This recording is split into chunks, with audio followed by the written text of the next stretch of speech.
നമസ്കാരം. Raf talk ഫുട്ബോളിലേക്ക് അവർക്കും സ്വാഗതം. അർജന്റീന ടീമിനെതിരെ അവരുടെ മുന്നോട്ടുള്ള പോക്കിനെതിരെ പലതരത്തിലുള്ള വിമർശനങ്ങൾ വളരെ വ്യാപകമായിട്ട് വരുന്നുണ്ടല്ലോ. ഇപ്പോൾ ഇന്ന് ഫിഫ വേൾഡ് കപ്പിൻ്റെ ക്വാർട്ടർ ഫൈനലിൽ സ്വിറ്റ്സർലൻഡിനെ അവർ നേരിടാൻ പോവുകയാണ്. ഇന്നെന്ന് പറയുമ്പോൾ നമുക്ക് സാങ്കേതികമായിട്ട് ഇന്ത്യൻ സമയം നാളെ രാവിലെ 6:30 ആ കളി. ആ കളിക്ക് മുന്നോടിയായിട്ട് ഇന്നലെ പ്രീ മാച്ച് പ്രസ് കോൺഫറൻസിൽ മാധ്യമങ്ങളെ കണ്ടപ്പോൾ ഈ വിമർശനങ്ങളെക്കുറിച്ച് കോച്ച് ലയണൽ സ്കലോനി സംസാരിക്കുകയുണ്ടായി. അദ്ദേഹം പറഞ്ഞത്, വിമർശനങ്ങൾ വരട്ടെ, വിമർശനങ്ങളെ ഞങ്ങൾ മോട്ടിവേഷനായിട്ടാണ് എടുക്കുന്നത്.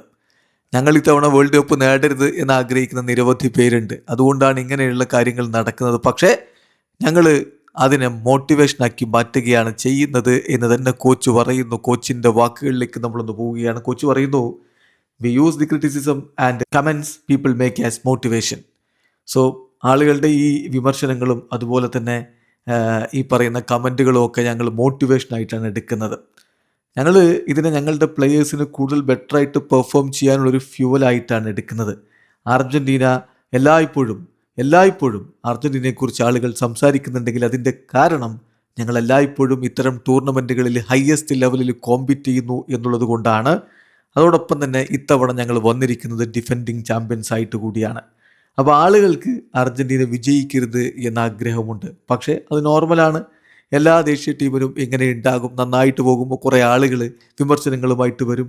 പക്ഷേ ഞങ്ങൾ അത്തരം വിമർശനങ്ങളെ മോട്ടിവേഷനാക്കിയിട്ടും പ്ലെയേഴ്സ് കൂടുതൽ ബെറ്ററായിട്ട് പെർഫോം ചെയ്യുന്നതിന് വേണ്ടിയിട്ട് റെസ്പോണ്ട് ചെയ്യാനും ഒക്കെയാണ് ഉപയോഗപ്പെടുത്തുന്നത് എന്നാണ് ഇപ്പോൾ കോച്ച് പറയുന്നത്. അപ്പോൾ ഹേറ്റേഴ്സ് ആയിട്ടുള്ള ആളുകളോട്, ഹേറ്റേഴ്സ് നിങ്ങൾ കരഞ്ഞോളൂ, നിങ്ങൾ പറഞ്ഞോളൂ, നിങ്ങൾ വിമർശിച്ചുകൊണ്ടേയിരുന്നോളൂ. അർജൻറ്റീന അത് മോട്ടിവേഷനായിട്ടാണ് കാണുന്നത്. നിങ്ങളുടെ ആ ശബ്ദം, ആ കരച്ചിലിൻ്റെ ശബ്ദം എന്ത് സുന്ദരമായിട്ടുള്ള ശബ്ദമായിട്ടാണ് അവർ കരുതുന്നത് എന്ന് വേണം സ്കലോനിയുടെ വാക്കുകളിൽ നിന്ന് മനസ്സിലാക്കാൻ. അദ്ദേഹം വളരെ കൃത്യമായിട്ട് പറയുന്നു, ഇത്തരം വാക്കുകൾ, ഇത്തരം വിമർശനങ്ങൾ, ഞങ്ങൾ മുന്നോട്ട് പോകരുത് എന്ന് ആഗ്രഹിക്കുന്നവരുടെ വാക്കുകൾ, അത് ഞങ്ങൾ ഒരു മോട്ടിവേഷനായിട്ട് കൂടുതൽ നന്നായിട്ട് പ്രവർത്തിക്കാനുള്ള ഒരു ഇന്ധനമായിട്ട് ഉപയോഗിക്കുന്നു എന്ന്. വീഡിയോ അവസാനിക്കുന്ന ഫുട്ബോൾ ലോകത്തെ കൂടുതൽ വിശേഷങ്ങളുമായി റാഫ് ടോക്സ് എത്താം.